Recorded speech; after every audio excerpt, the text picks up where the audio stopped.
Les phases de la guerre en Asie.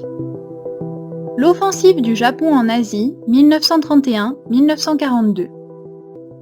L'Asie-Pacifique est l'autre grand théâtre des opérations de la Seconde Guerre mondiale. Au début des années 1930, le Japon forme un empire. En 1931, il a conquis la Mandchourie pour s'y emparer des matières premières. En 1937, à partir de la Mandchourie, le Japon attaque la Chine. Il prend Shanghai, puis la capitale, Nankin. Les soldats japonais y commettent de nombreuses atrocités. De 1937 à 1940, l'armée japonaise étend ses conquêtes au littoral chinois et à l'Indochine. Mais le grand tournant pour le Japon a lieu le 7 décembre 1941, quand il décide de bombarder par surprise la base navale américaine de Pearl Harbor.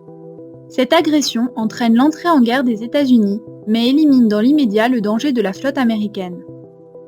Le Japon peut dès lors s'emparer de la Malaisie, des Philippines, de l'Indonésie et de nombreuses îles du Pacifique. À la fin de l'année, le pays du soleil levant est à la tête d'un immense empire. En 1942, le Japon est au sommet de sa puissance et contrôle presque toute l'Asie-Pacifique, mais il doit désormais y affronter les Américains. La contre-offensive des Alliés en Asie, 1942-1945. En Asie-Pacifique, le reflux du Japon commence en 1942. Durant le printemps et l'été 1942, les forces américaines du général MacArthur remportent les batailles de la mer de Corail, de Midway, puis de Guadalcanal. En juin 1942, la bataille de Midway est décisive. L'aviation américaine bombarde les navires japonais et met fin à la supériorité navale du Japon dans l'océan Pacifique.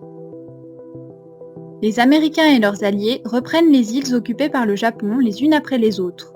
Ils font face à une résistance acharnée des Japonais. Les kamikazes n'hésitent pas à écraser leurs avions sur les porte-avions américains. Au début de l'année 1945, les Américains se rapprochent de l'archipel nippon en bombardant systématiquement les grandes villes. Pour mettre fin rapidement à la guerre, le président des États-Unis, Harry Truman, décide d'utiliser l'arme atomique contre le Japon.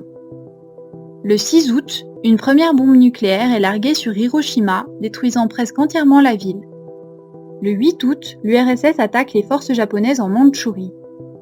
Le 9 août, un autre avion américain largue une deuxième bombe sur Nagasaki.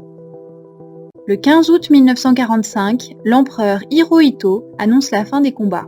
Le 2 septembre, les représentants du Japon signent la capitulation sur le navire américain USS Missouri dans la baie de Tokyo.